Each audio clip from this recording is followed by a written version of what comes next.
Good morning, everyone. I'm Daniel Drake. And I'm Alicia Burke. Welcome to Long Beach Local News' weekly update. Please feel free to leave a comment and join our live chat. Let us know your questions and concerns. Our headlines for today are officer-involved shooting near Los Coyotes Diagonal and Woodruff. City of Long Beach issues updated health order. 3 LBUSD schools return to virtual learning, and LB port backlog persists. It's a lot going on. So we begin our breaking news with breaking news. An officer-involved shooting occurred early this morning around 8:30 a.m. in East Side Long Beach near Los Coyotes Diagonal and Woodruff. Details on the shooting have not yet been released by the Long Beach Police Department, who is currently on the scene investigating. We will keep you updated with information as it comes in. To stay up to date with breaking news, visit longbeachlocalnews.com. And you were live on the scene for that. Yeah, I was. We still don't know a whole lot about the situation, but there is a lot of press there. There is a lot of officers there. The scene is pretty wide. They have the entire street of, I believe, Los Coyotes shut down from Woodruff to Wardlow. So it's definitely an area to keep clear if that's part of your commute. Yes, and like Danny said, we will definitely be bringing you more news as we get that. So, the Long Beach Department of Health and Human Services has issued an updated health order that took effect on November 5th. The updated order addresses requirements for schools using the modified quarantine option, clarifies testing requirements for mega events, and provides further clarification regarding workplace protocol. Schools may now provide a modified quarantine option for students who have been in close contact with someone who has COVID-19. This option allows students without symptoms to continue in-person learning if they are tested at least twice a week through the school's testing program if they have one. If the student tests negative, they can be released from quarantine on day 8.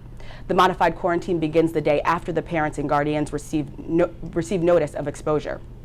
As far as mega events, which are defined as events with crowds that number 1,000 attendees indoor per day or 10,000 attendees outdoor per day, will require proof of fully vaccinated status or negative COVID-19 test within 72 hours of the event start time.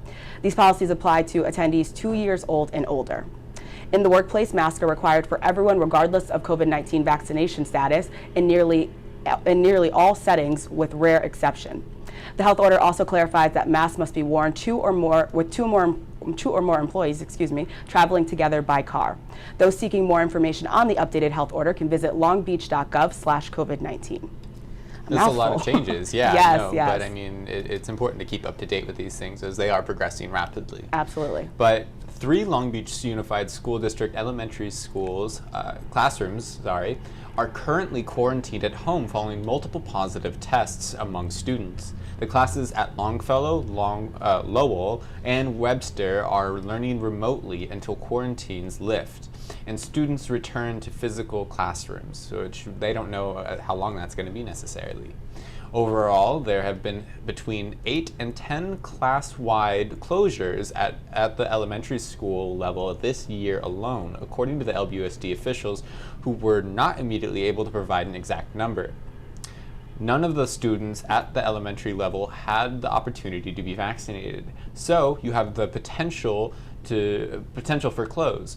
The unvaccinated contact with positive case that the health department is concerned with, said LBUSD Assistant Superintendent Brian Muskowitz. 3 classrooms being simultaneously closed for COVID-19 is the largest number the district has seen so far, which is significant. I mean, to think how many students that's going to affect in families. The district has well-developed protocols for when a single student tests positive for COVID-19 and needs a quarantine at home. Throughout the school year, the district has had 1,139 confirmed cases with 1,053 students and 83 employees, as well as 3 visitors testing positive. Positive cases can be tracked by date and school campus on the district's COVID-19 dashboard at www.lbusdschools.net. All right, and we continue. The Long Beach port remains backed up with over 150 ships. The Marine Exchange of Southern California, who are in charge of scheduling the arrival and departure of every ship that docks at the Long Beach and LA ports, reported 158 vessels were in port as of Tuesday, November 2nd. The current number of ships loitering tied the record at 44. 70 cargo ships were anchored at the time of this report. As we know, the environmental impact of these loitering ships have already taken a toll on our neighboring beach communities. One of the cargo ship's anchors has been attributed to damaging an oil pipeline off the Huntington Beach coastline, resulting in the recent massive oil spill. With the holidays upon us, this congestion may only get worse as more ships full of consumer goods arrive. The Long Beach and Los Angeles ports together handle nearly 40% of seaborne imports for the entire nation. With the completion of the new Gerald Thomas Bridge, the Port of Long Beach can now handle the largest cargo ships.